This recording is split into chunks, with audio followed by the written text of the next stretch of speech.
মিনাল জিন্নি ওয়াল ইনস লাহুম কুলুবুন লা ইয়াফকাহুনা বিহা ওয়া লাহুম আ'য়ুনুন লা ইবসিরুনা বিহা ওয়া লাহুম আযানুন লা ইয়াসমাউনা বিহা উলাইকা কাল আনআমি বাল হুম আদাল উলাইকা হুমুল গাফিলুন। এই বিগত দিনে যারা গেছে, চোখ আছে মাগার দেখে নাই, কর্ণ আছে মাগার শ্রবণ করে নাই, দিল আছে কিন্তু উপলব্ধি করে নাই, তারা এলো এই হাই হাই কোম্পানির লোক। এরা মানুষ না, আল্লাহ বলে এরা জানোয়ারের চাইতেও খারাপ, বলেন না উযুবিল্লাহ। এই মানুষ হইয়া জানোয়ারের মতো কামকাজ করলে তারা তো জানোয়ারই হবে। আর যে ব্যক্তির সাদৃশ্য জানোয়ারের সাথে মিলা যায়, ওই সমস্ত জানোয়ারের কাছ থেকে ভালো কিছু আশা করলেও পাওয়া যাবে না। কথা ঠিক না বেঠি?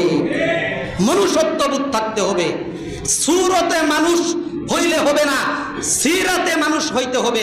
শুধু সুরতে মানুষ হইলে হবে না, ভিতরের অবস্থাটা মানুষের হইতে হবে, মনুষ্যত্ববোধ থাকতে হবে। যদি থাকে তাহলে সমাজ সংস্কার করা সম্ভব, সমাজে দুর্নীতি ঠেকানো সম্ভব। কোরআন বিরোধী, হাদিস বিরোধী আইন যদি কেউ দুনিয়ার জমিনে বাস্তবায়ন করতে চায়, সেটাকে বাধা দিয়ে তুমি দ্বীন ইসলামকে কায়েম করা তোমার পক্ষে সম্ভব হবে। বিকল্প কোনো রাস্তা অবলম্বন করলে এই জাতির সম্ভব খবরে তোমার কি হবে, আখিরাতের সম্বল তুমি অর্জন করো এবং এমন জীবন তুমি করিও গঠন, মরার সময় যখন মৃত্যুবরণ করবা তুমি হাসবা, এই জাতি কাঁদবে, গোটা বিশ্ব কাঁদবে, আকাশ কাঁদবে, বাতাস কাঁদবে। ইন্না আরাদনাল আমানাতা আলাস সামাওয়াতি যখন পুরাবেদিন আসবে গহীন রাতি, থেকো প্রভু এ জীবনে হয়ে চির সাথী, আসবে গহীন রাতি। আমার যখন ফুরাবে দিন আসবে গহীন রাতি।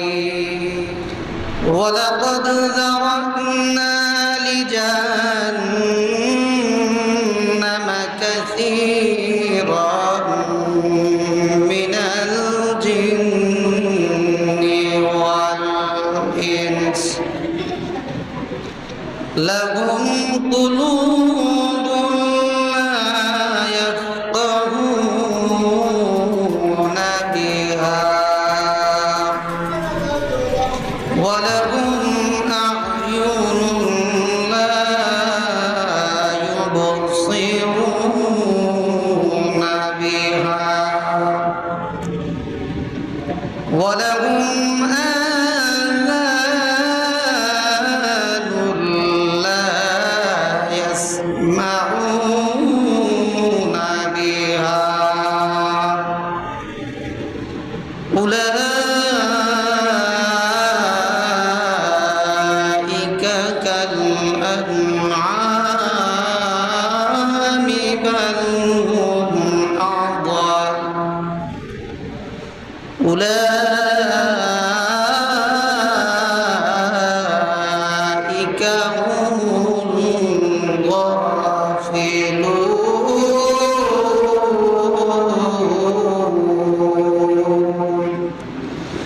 وقال رسول الله صلى الله عليه وسلم الكيس من دان نفسه وعمل لما بعد الموت صدق الله مولانا العظيم وصدق رسوله النبي الكريم ونحن على ذلك لمن الشاهدين والشاكرين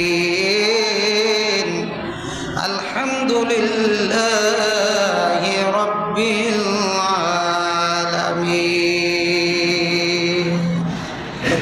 সম্মানিত উপস্থিতি, আল্লাহ পাক রব্বুল আলামিন ইমানদার বান্দা বান্দীদেরকে বলতেছেন, তোমরা আমি আল্লাহকে ভয় করো, মানে ভবিষ্যতের জন্য কিছু পুঁজি করো। নেক আমলের কথা বলা হয়েছে। ওয়াল তানজুর নাফসুম মা কদ্দামাত লিগাদ, এমন জীবন তুমি করিও গঠন, মরণে হাসিবে তুমি কাঁদিবে বুভর। একটা অপশন। আরেকটা হইল আল্লাহ বললেন, হে ইমানদারগণ, আমি আল্লাহকে ভয় করো এবং আগামীকালের জন্য সঞ্চয় করো, পুঁজি করো, নেক আমল করো। আল্লাহ পাক রব্বুল আলামিন বলতেছেন, অধিকাংশ জিন এবং ইনসানকে আল্লাহ জাহান্নামে দিবেন।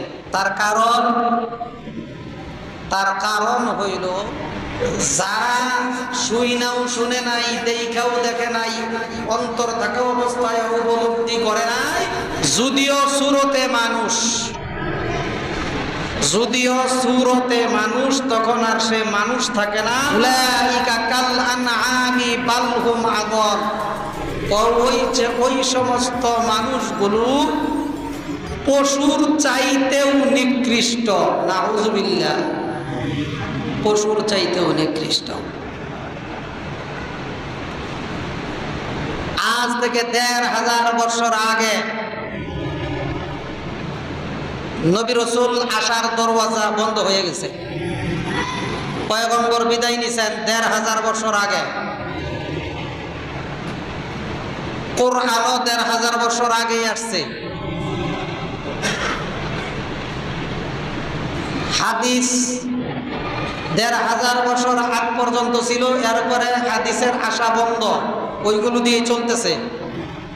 কোরআন আর নতুন করে আবিষ্কার হবে না, ওই কোরআন দিয়েই চলতেছে। এই কোরআন কিয়ামত পর্যন্ত থাকবে, হাদিস কিয়ামত পর্যন্ত থাকবে।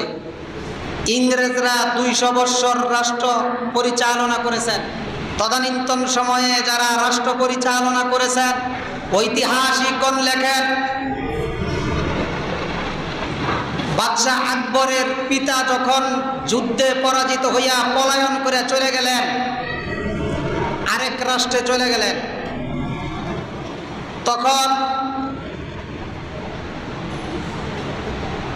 রাজন্যবর্গদেরকে এরকম ভাবে হরিণের মৃগনাভি কস্তুরী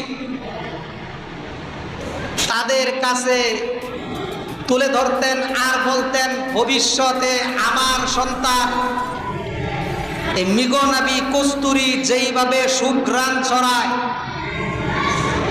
ঠিক তেমনি ভাবে আমার সন্তান এক সময় এরকম ভাবে সুঘ্রাণ ছড়াবে। আমরা জানি হরিণের মৃগনাভি কস্তুরী খুব সুঘ্রাণ। তিনিও বলেছেন, আমার সন্তান ভবিষ্যতে দেশের জন্য সুঘ্রাণ ছড়াবে। পরবর্তী সময়ে ১৩ বছর বয়সে বাদশাহ আকবর সিংহাসনে বসেন। এই বাদশাহ আকবরের আগে ব্যাকগ্রাউন্ডটা বলে নেই, কেমন ছিল। প্রাথমিক অবস্থায় বাদশাহ আকবর সাদা সিধা একটা মানুষ ছিল। ৫ ওয়াক্ত নামাজ জামাতের সাথে আদায় করতেন। এমনকি সপ্তাহে ৭ দিনের জন্য ৭টা ইমাম নিযুক্ত করেছেন। পীর বুজুর্গ উলামায়ে কেরামের সঙ্গে সম্পর্ক স্থাপন করেছেন। ইসলাম ও ঈমান সম্পর্কে তা সে জানার জন্য আগ্রহ প্রকাশ করেছেন। ব্যাকগ্রাউন্ড খুব ভালো ওই সময়। এত সুন্দর চিন্তাধারা, ১৩ বছর বয়সে সিংহাসনে বসছেন। ইসলাম সম্পর্কে যে জানার জন্য আগ্রহ প্রকাশ করছেন, উলামায়ে কেরামের সাথে সম্পর্ক করছেন। রাজ দরবারে যত ধর্ম আছে সমস্ত ধর্মের পণ্ডিতদেরকে ডেকে এনে ধর্ম সংক্রান্ত বিষয়ে সে কি করছেন, জ্ঞান অর্জন করেছেন। যাদেরকে ডেকে এনেছেন তারা মনে মনে ভাবছে যে হয়তো আমাদের ধর্মের কথা শুই না বাদশাহ খুশি হবে, জানার আগ্রহ, জানতে চায়, এতটুকুই। কিন্তু না, বাদশাহ আকবরের দিলের ভিতরে ছিল অন্য বিষয়। উনি সমস্ত ধর্মের কথা শুনতেন। শোনার পরে উনি একটা সার নির্যাস বাহির করলেন, সকল ধর্মের সার নির্যাস বাহির কইরা উনি একটা ধর্ম, সকল ধর্মকে একত্রিত কইরা নিজে একটা ধর্মের নাম দিলেন, যেই ধর্মের নাম হইল দ্বীনে ইলাহি। নাউজুবিল্লাহ বলেন, দ্বীনে ইলাহি। এই দ্বীনে ইলাহি মেলা তৈরি করছে।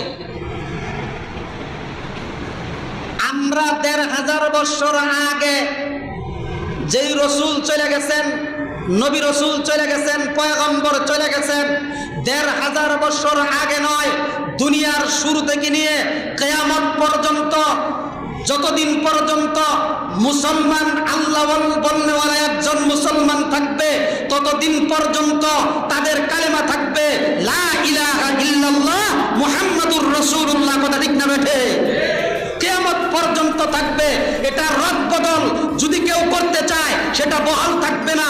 মহান রব্বুল আলামিন কিয়ামত পর্যন্ত আনেওয়ালা যত উম্মত আছে তাদেরকে দিয়া প্রত্যেক শতাব্দীতে কাউকে না কাউকে দিয়া এই ইসলাম বিরোধী কর্মকাণ্ডকে দুনিয়ার জমিন থেকে বিলুপ্তি করবে ইনশাআল্লাহ। কথা ঠিক না বেঠে? বাদশাহ আকবর কায়েম করলো দ্বীনে ইলাহি। কি হইল? যে আমরা যেরকম বলি লা ইলাহা ইল্লাল্লাহ মুহাম্মাদুর রাসূলুল্লাহ, উনি নতুন একটা ধর্ম চালু করলেন, লা ইলাহা ইল্লাল্লাহ আকবারু খলিফাতুল্লাহ। নাউজুবিল্লাহ বলেন। হ্যাঁ হ্যাঁ, ধর্ম বানাইছে। এখন আসেন তার ধর্মের মধ্যে মূলনীতিগুলো কি, সে কি কি নীতিমালা তৈরি করেছেন। এক নাম্বার হইল লা ইলাহা ইল্লাল্লাহ আকবারু খলিফাতুল্লাহ। ২ নাম্বার, যত ধর্ম আছে সমস্ত ধর্মকে একত্রিত করা হয়েছে এবং প্রত্যেক ধর্মের লোক যারা আছে তাদের বাড়িতে ভোজের ব্যবস্থা বাধ্যতামূলক করেছেন। কথাগুলো ভালোভাবে বুঝেন। সকল ধর্মের লোকের বাড়িতে, মুসলমানের বাড়িতে, হিন্দুর বাড়িতে, খ্রিস্টানের বাড়িতে, বৌদ্ধর বাড়িতে, প্রত্যেক ধর্ম যারা যেই ধর্ম পালন করে তাদের বাড়িতে ভোজের ব্যবস্থা, আমন্ত্রণের ব্যবস্থাকে বাধ্যতামূলক করেছেন। এরপরে এই বাদশাহ আকবর দাড়ি মুন্ডানো, একদম ক্লিন শেভ, এইটাকে বৈধ করেছেন। ওই সময় আইন করছে, মদের আইনকে বৈধ করেছেন বাদশাহ আকবর, জুয়ার আইনকে বৈধ করেছেন, সুদকে বৈধ করেছেন। ইসলামের ৪ নম্বর স্তম্ভ যাকাতকে রহিত করেছেন। ইসলামের ৫ম স্তম্ভ হজ প্রথাকে বাতিল করেছেন। নাউজুবিল্লাহ বলেন। এবং হিন্দুয়ানি মতবাদ, বিশেষ করে হিন্দুদের যত আচার অনুষ্ঠান আছে, মনে করেন ১২ মাসে ১৩ পূজা, যত আচার অনুষ্ঠান আছে সকল ধর্মের মানুষকে ওই হিন্দুদের অনুষ্ঠানে যাওয়ার জন্য বাধ্যতামূলক করেছেন। নাউজুবিল্লাহ বলেন। এই যে নীতিমালাগুলো তৈরি করেছেন, কোরআন হাদিসের সাথে এই নীতির কোনো মিল আছে? আর একটু জোরে বলেন। কোরআনে সুদ জায়েজ না না জায়েজ? জুয়া জায়েজ না না জায়েজ? ঘুষ জায়েজ না না জায়েজ? হারাম। দাড়ি ক্লিন শেভ করা, যিনি করেন উনিও জানে যে এটা হারাম, গুনাহ। প্রত্যেক সেকেন্ডে সেকেন্ডে তার আমল নামায় গুনাহ লেখা হইতেছে, উনি জানে। মুসলমান জানে এবং মানে, খালি বলে যে এই তো আর কয়েকটা দিন, আর কয়েকটা দিন। কিন্তু বাদশাহ আকবর দাড়ি মুন্ডাকেও বৈধ করেছেন, মদ, জুয়া, সুদ এগুলোকে বৈধ করেছেন। কিন্তু তখন কি হলো? এই অবস্থা যখন চলতেছিল, হযরত মুজাদ্দেদ আল-ফেসানি রাহমাতুল্লাহি আলাইহি যখন জন্মগ্রহণ করেন ভারতবর্ষে, তখন বিদ্বান লেখেন যে ভারতের অবস্থা ছিল খুব নাজুক। এই বাদশাহ আকবর 50 বছর রাষ্ট্র পরিচালনা করেছেন। কয় বছর? 50 বছর রাষ্ট্র পরিচালনা করেছেন। মানুষ যখন এরকম ভাবে অতিষ্ঠ, বেহায়াপনার সয়লাব, মদ জুয়া এরকম ভাবে অবাধে যখন চলতে লাগলো, একতন্ত্র কায়েম যখন করে ফেললো, তার বিচার বিভাগ, হিসাব বিভাগ, গোয়েন্দা বিভাগ, প্রশাসন বিভাগ এই বাদশা আকবর তার নিজ আয়ত্তে আনলো। বৈজ্ঞানিক পদ্ধতিতে প্রশাসনকে উনি গড়ে তুললেন। যেমন এই পিছনে এই যে কিছুদিন আগে যে অবস্থা হয়েছিল, কথা ঠিক না বেঠে? সব একতন্ত্র করছে, আমার প্রত্যেকটা জায়গার ভিতরে আমার কইরা কইরা তুলছে। এমন অবস্থা যখন হয়েছে, তখন হযরতে মুজাদ্দিদ আল পেসানি রাহমাতুল্লাহি আলাইহি এর প্রতিবাদ করেছেন। ওনার ছেলে বাদশাহ জাহাঙ্গীর রাষ্ট্র পরিচালনা করেছেন। আপনারা যারা ইয়াং জেনারেশন আছেন, আমাদের বর্তমান যুবক ভাই আছেন, জেনারেল শিক্ষিত ভাই যারা আছেন, তারা এই ব্যাপারে আমার চাইতে আরো ভালো বলতে পারবে। যখন মুজাদ্দিদ আল পেসানি রাহমাতুল্লাহি আলাইহি এর প্রতিবাদ করলেন, তখন আল পেসানি রাহমাতুল্লাহি আলাইহিকে জেলখানায় বন্দী করলেন। যখন জেলখানায় বন্দী করা হইল, জেলখানার ভিতরে যাইয়া মুজাদ্দিদ আল পেসানি রাহমাতুল্লাহি আলাইহি তাদেরকে এরকম ভাবে দ্বীনের দাওয়াত দিতে লাগলেন। এক পর্যায়ে বাদশাহ লোকজন, বাদশাহ যেই লোকটাকে আপনি জেলখানায় বন্ধ করছেন, এই লোকের সোহবত পাইয়া অমানুষগুলো মানুষ হইয়া যাইতেছে। সুবহানাল্লাহ বলেন। অমুসলিমগুলো মুসলমান হয়ে যাইতেছে। আপনি কাকে জেলখানায় বন্ধ করছেন? তখন তাড়াতাড়ি যাইয়া মুজাদ্দিদ আল পেসানি রাহমাতুল্লাহি আলাইহিকে এরকম ভাবে মুক্ত করে এই বাদশাহ আকবর দ্বীনে ইলাহি কায়েম করেছেন। সেই দিন কিন্তু টিকে নাই, সেই নীতিমালা টিকে নাই। মানুষ অতিষ্ঠ হয়ে গেছে। আমরা তো 15 বছর অতিষ্ঠ, মানুষ 50 বছর অতিষ্ঠ হয়েছে। 50 বছর আল্লাহর কাছে চাইছে, আল্লাহ দিন ফিরাইয়া দাও। আর খালি বলছে দাও খোদা দাও হেথায় পূর্ণ ইসলামী সমাজ, ইসলামী সমাজ। দাও ফিরায়ে রাশেদার যুগ, দাও ফিরায়ে রাশেদার যুগ, দাও কুরআনের রাজ, ইসলামী সমাজ। দাও খোদা দাও হেথায় পূর্ণ ইসলামী সমাজ, ইসলামী সমাজ। 50 বছর ছিল বাদশাহ আকবর, এরপরে ক্ষমতাচ্যুত হয়েছেন, সব একতন্ত্র কায়েম করেছেন। এখন আসেন, বাদশাহ আকবর রাষ্ট্র পরিচালনা করেছেন, ইতিহাসের পাতায় আছে। বাদশাহ উমর রাষ্ট্র পরিচালনা করেছেন, ইতিহাসের পাতায় আছে।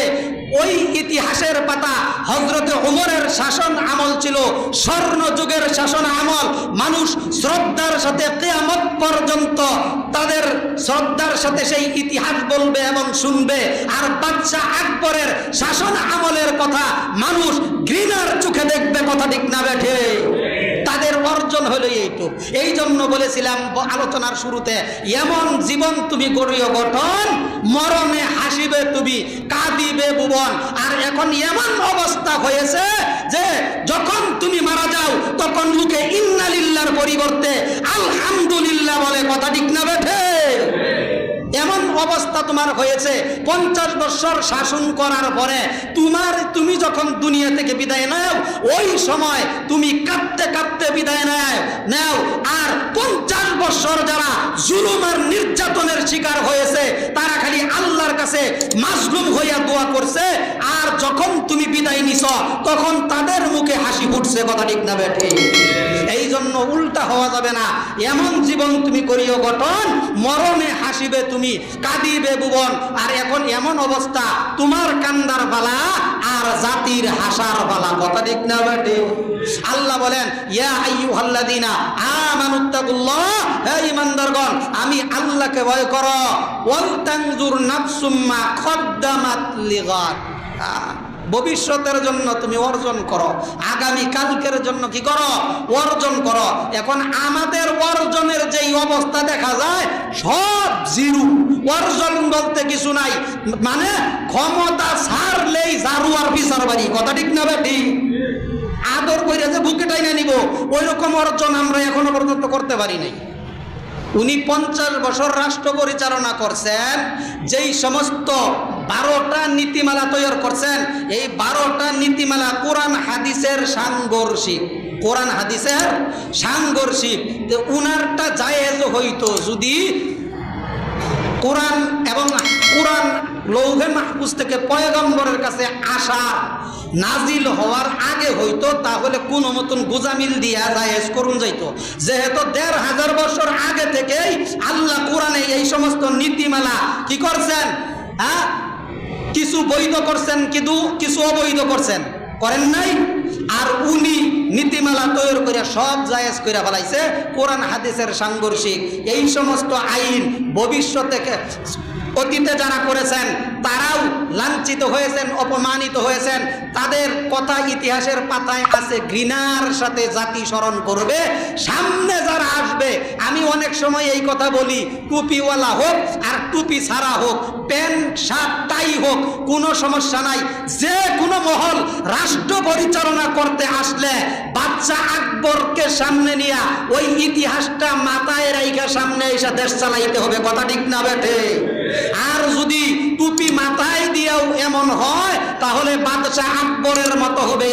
কারণ সেও কিন্তু 5 ওয়াক্ত নামাজ পড়তো। বাদশাহ আকবর 5 ওয়াক্ত নামাজ জামাতের সাথে আদায় করতেন। শিক্ষাগত যোগ্যতা একটু কম ছিল, জামাতের সাথে আদায় করতেন এবং ঈমান ও ইসলামকে জানার আগ্রহ তার ভিতরে ছিল। উলামায়ে কেরামের সাথে সম্পর্কও ছিল। হ্যাঁ, সপ্তাহে 7 দিনে কি করছেন, 7 জন ইমামও নিযুক্ত করে দিছেন।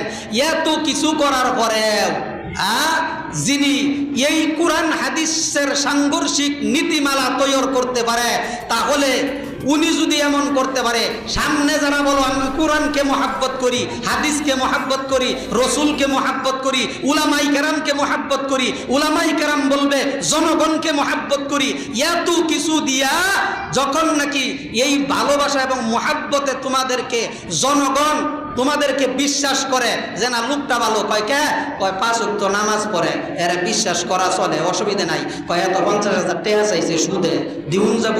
কয় নামাজ পড়েনি, কয় হ 5 ওয়াক্ত ভাঙ্গে কেন নামাজ পড়ে, কয় সমস্যা নেই, তাহলে দেখা ভালো মানুষ আছে না। এই জনগণ, এই জাতি কি করে, ভুলাবালা জাতি, বাঙালি জাতি খুব সরল মনা। আমরা যারা প্রার্থী আমাদেরকে সহজে বিশ্বাস করে ফেলায়, কারণ মাথায় টুপি দিলে বিশ্বাস করে ফেলায়। আর দেখবেন নির্বাচনের সময় আসলে সারা বছর নামাজের খবর নাই, নেতারা টুপি মাথায় দিয়া শুক্রে 8 দিন, এই 1 সপ্তাহ 15 দিন কি করব, নামাজের সুডে আপনি তার ধারে কাছে যাইতে পারবেন। আলাদা যায় নামাজ, আলাদা জায়গা আছে না নাই? খুব সাবধান, সামনে নির্বাচন আসতেছে। যারাই আসবে তাদেরকে যাচাই করে বাছাই করে সুযোগ দিব। দেওয়ার পরে যদি উল্টাপাল্টা করে, তাহলে বাদশাহ আকবর যেই রকম ভাবে দ্বীনে ইলাহি কায়েম কইরাও পৃথিবীর জমিনে তার মনের বাসনা পূর্ণ করতে পারে নাই, নববী আদর্শে ইসলাম ও ঈমানের ঝান্ডা হাতে নিয়ে শতাব্দীর পর শতাব্দী বাদশাহ আকবরকে মুজাদ্দিদ আল ফেসানি রাহমাতুল্লাহি আলাইহি ওই সময় কি করছেন, আন্দোলন কইরা নামাইছে, দিন ইসলামকে কায়েম করার চেষ্টা করে গেছেন। মুজাদ্দিদ আল ফেসানি রাহমাতুল্লাহি আলাইহি কিন্তু দুনিয়ার জমিনে নাই, কিন্তু না থাকলে কি হবে, তার কথা ইতিহাসের পাতায় স্বর্ণ অক্ষরে লেখা থাকবে। কথা ঠিক না বেঠিক?